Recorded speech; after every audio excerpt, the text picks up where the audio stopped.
Detik-detik Rocky Gerung kena mental diskakmat oleh Menteri Keuangan Purbaya.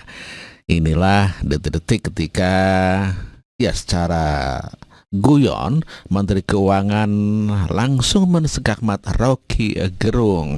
Kita saksikan sama-sama videonya. Bapak Rocky Gerung yang siap-siap memprotes saya sebentar lagi di ini jadi di medsosnya di beliau. Gak apa-apa kalau nggak pas, itu memberikan ruang bagi Pak Rocky Gerung untuk kritik saya habis-habisan nanti. Ini kan boleh ya, ini kan aktivis semua, jadi boleh kritik-kritik sedikit. Jadi saya mau ngeritik Pak Rocky Gerung sedikit. Dia suka ngeledekin Jokowi nggak ngapa-ngapain. Ini Pak,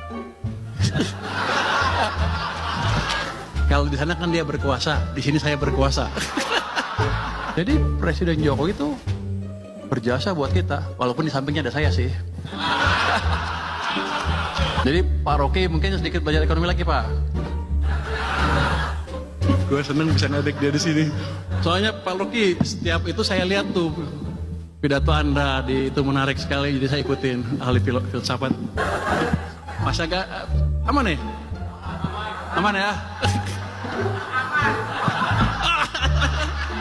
Media pengamat nggak ada yang tahu. Pasti kalau Pak Rocky tahu udah dikilas-kilas sama dia nih. Masa ekonominya beda dengan Bu Sri Mulyani. Jadi kalau Bu Mulyani itu kan sempat 2 periode jadi menterinya Pak Jokowi nih. Sekarang diganti. Optimisme Pak Jokowi dengan penggantinya seperti apa Pak Purbaya ini? bagus Pak. Saya kenal baik dengan Pak Purbaya.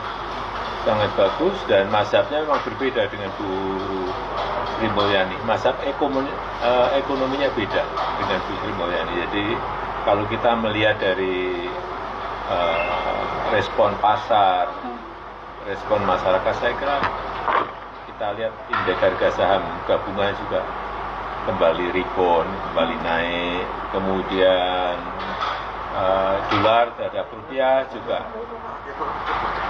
melemah, rupiah menguasai, artinya pasar bisa menerima itu. Berarti nanti nggak berpengaruh ke iklim investasi di Indonesia Pak?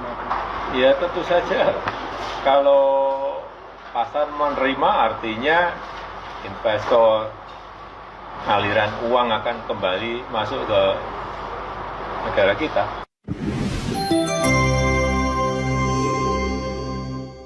Begini momen ketika Menteri Keuangan Purbaya blak-blakan soal Indonesia gelap hingga demo yang terjadi. Itu dipicu sebenarnya karena kesalahan kebijakan fiskal dan moneter di era Sri Mulyani. Dan seolah-olah menyalahkan ekonomi secara global. Padahal sebenarnya menurut Purbaya yang salah itu adalah kebijakan fiskal dalam negeri pada saat itu. Pernyataan ini disampaikan oleh Menteri Purbaya secara tegas beberapa waktu lalu pada saat rapat kerja dengan DPR. Jadi menurut dia 90% ekonomi di Indonesia itu dirunning oleh permintaan domestik. Jadi ini soal peraturan kebijakan fiskal yang berlaku di era Sri Mulyani. Menurutnya, tagline Indonesia gelap hingga aksi demo itu dipicu oleh masalah kebijakan fiskal dan moneter. Ini itu berkepanjangan di dalam negeri. Akhirnya Purbaya selaku menteri diketahui sudah meminta izin kepada Presiden Prabowo Subianto untuk membenahi masalah ini. Dan diketahui akan ada kucuran dana segar nih yang mengendap di Bank Indonesia itu yang akan ditransfer 200 triliun ke perbankan agar ekonomi kembali bangkit. Mari kita tunggu kebijakan-kebijakan yang akan dikeluarkan oleh Menteri Purbaya ini. Namun sejauh ini, selama beberapa hari menjabat, beliau sudah menunjukkan sisi positif yang luar biasa. Makanya IHSG atau Indeks Harga Saham Gabungan itu juga mulai menguat dan beliau ternyata memang benar-benar tahu tentang struktur ekonomi, bahkan merupakan seorang dosen yang sangat paham tentang ekonomi.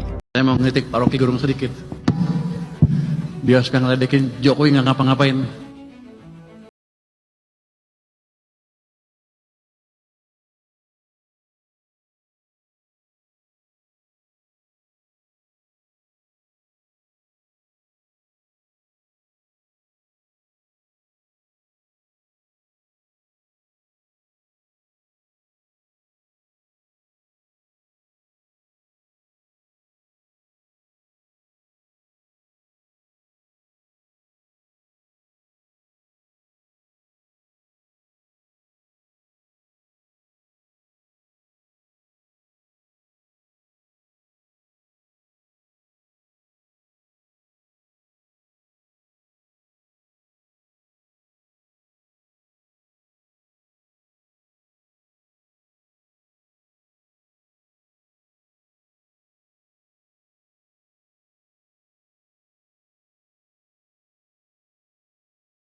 Yang Anda rasakan berapa tahun 2003-2004 pertengahan sampai akhir itu ekonomi susah lagi, keluarlah Indonesia suram dan lain-lain.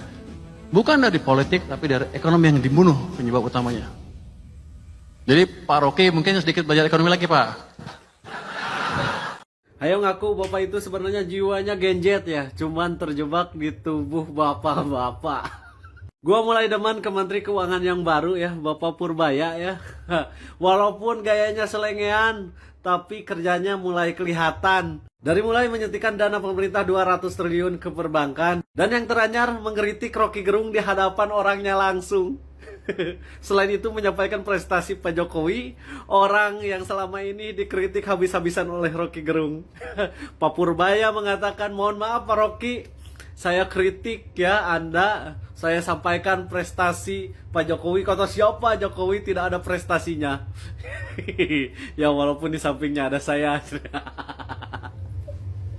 Ya, tapi setidaknya Pak Purbaya ini ya, kalau misalkan mengkritik langsung di hadapan orangnya, nggak seperti Pak Rocky yang selama ini keluar-keluar mengkritik Presiden Pak Jokowi, bahkan sekarang mengkritik Gibran gitu. Cuman berani jadi belakang. Kali ditumbuh lagi, kita recover. Tapi habis itu, jadi saya mau ngeritik Pak Rocky Gerung sedikit. Dia sekarang ledekin Jokowi nggak ngapa-ngapain. Ini Pak,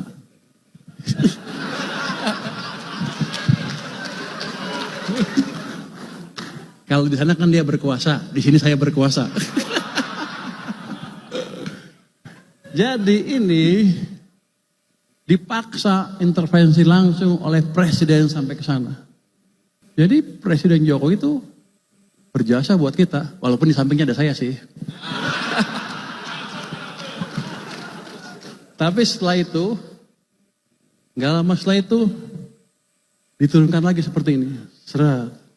Ini yang Anda rasakan berapa tahun 2003-2004 pertengahan sampai akhir itu, ekonomi susah lagi, keluarlah Indonesia suram dan lain-lain. Bukan dari politik, tapi dari ekonomi yang dibunuh penyebab utamanya. Jadi Pak Rocky mungkin sedikit belajar ekonomi lagi Pak. Gue seneng bisa ngedek dia di sini. Soalnya Pak Rocky setiap itu saya lihat tuh pidato Anda itu menarik sekali, jadi saya ikutin ahli filsafat. Mumpung bisa kritik, saya kritik di sini. Kemarin sampai April sudah membaik, makanya saya bilang ekonomi bagus, nggak usah takut. Tapi habis itu dibunuh ke sini sampai ke sini. Jadi sedang dibunuh lagi ekonominya. Ketika ekonomi memburuk, banyak pemecatan pegawai kan pasti. Rakyat hidupnya makin susah dan kita nggak peduli waktu itu ya. Nggak terlalu peduli, turunlah ke jalan masyarakat kita. Itu expected untuk saya. Ini nggak ada wartawan kan ya? Bebas ngomong nih.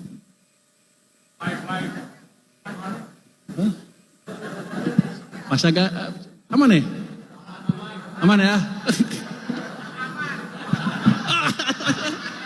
Media off the record ya. Saya lupa ada Kuto Komis 11. Izin Pak Ketua. Jadi kita sedang dibunuh. Kalau ekonomi seperti saya ngelihatnya dia tuh ini jebakan ekonomi. Tinggal tunggu jatuhnya. Kalau nggak cepat-cepat diperbaiki. Waktu itu awal tahun tidak ada yang memberitahu. Saya mau kasih tahu takut. Saya di LPS nggak boleh ngomong begini-begini. Kalau saya sekarang di keuangan boleh lah. Soal Menteri Keuangan yang baru, Saudara Purbaya, dan itu juga menjadi semacam petunjuk bahwa semua yang sudah dibayangkan oleh publik dan pada akhirnya dipenuhi oleh Presiden Prabowo belum sepenuhnya menjadi penjamin bahwa stabilitas ekonomi dan politik bisa dihasilkan melalui Menteri Keuangan, kemudian jadi tiba-tiba menjadi semacam petunjuk bahwa ya beliau justru mempertanyakan apakah tuntutan 17+8 itu masuk akal apa tidak tuh. Walaupun dalam mungkin kalimat-kalimat awal untuk memastikan bahwa Menteri Keuangan yang baru ini mengerti tuntutan rakyat, yaitu tentang redistribusi, mengerti tuntutan rakyat untuk pajak progresif, mengerti tuntutan rakyat untuk perampasan aset. Kan semua gumpalan rasa ketidakadilan ini akhirnya dicapai kesepakatan dengan Presiden, kesepakatan tentu antara tuntutan publik dengan misi Presiden.